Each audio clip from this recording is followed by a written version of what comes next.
Assalomu alaykum. STM aqlli kat yo'llarimizda motorlari bilan tanishtiraylik. Birinchi motor 220 mustahkam, ishligi zo'r.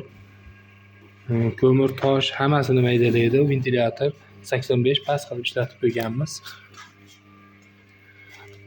Kat yo'llarimiz bilan orqa tomoni dimoxod tozalashga qulayliklari, shlankalari, tashlama suvlari. Universal bo'ladi kat yo'l, o'ng tomonga ham, chap tomonga ham qo'ysa bo'laveradi bunkerini.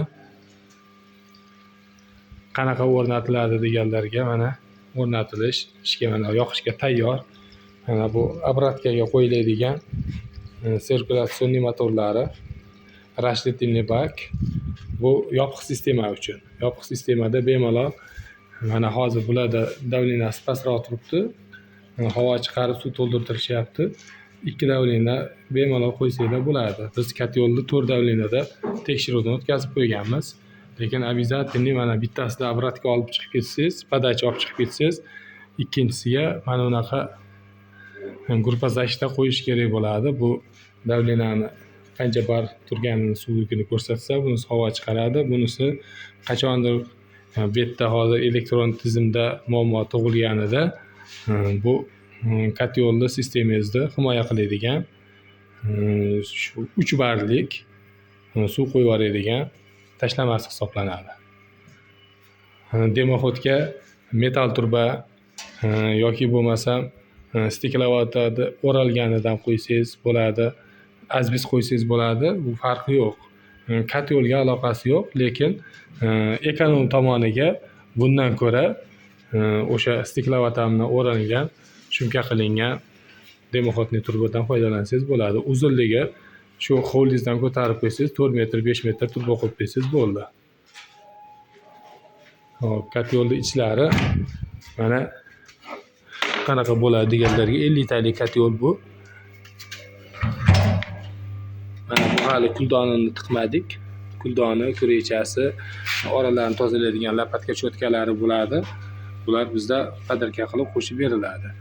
Hozir garelkasi deydiganlarga garelkasi mana 8 li listdan bo'lgan metal 8 li list. Mana hamma joyi 8 li listdan bo'lgan. Hop, bu yoqlari turbalari 3lik.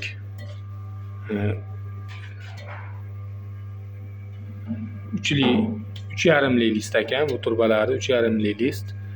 Hop, mana kat yo'lni o'zi 4 li. Tashqi tomoni ham 4 lik, kitoblari ham 4 lik, hammasi 4 lik.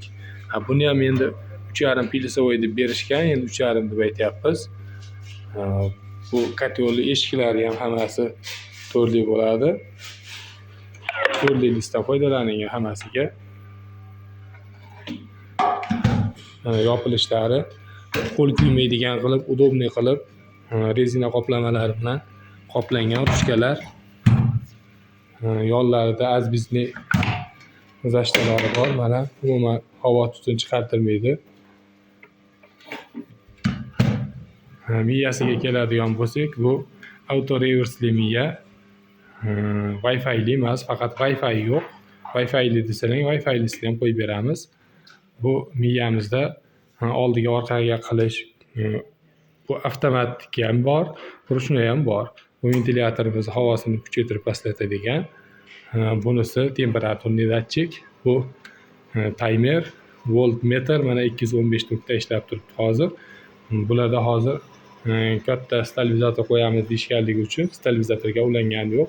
Hozirgi kunda yaxshi bo'ladi, lekin qish kuniga pastlab ketmasligi uchun stabilizator qo'yamiz deyishgan. Mana shineklar qiziq aylanib turgani ko'rinib turibdi. Auto reversini tekshiramiz deganlar uchun mana bolg'achadan foydalanishimiz mumkin. Tosh kelib qoladimi, boshqa kelib qoladimi, bemalol tekshirsangiz bo'ladi. Mana kat yo'l olib kirolmagan holatida mana o'z avtomatik orqaga qaytaradi. Ko'rishinglar mumkin. Orqaga qaytaradi. 5 soniyadan keyin yana oldiga yuradi. reklamani bosamiz.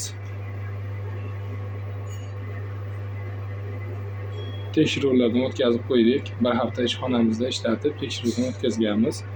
Avtoreverslarini muammo tug'iladimi yo'qmi deganlar uchun ham muammo tug'ilmadi. Hammasi joy-joyiga keltirdik. Xudo xolasa.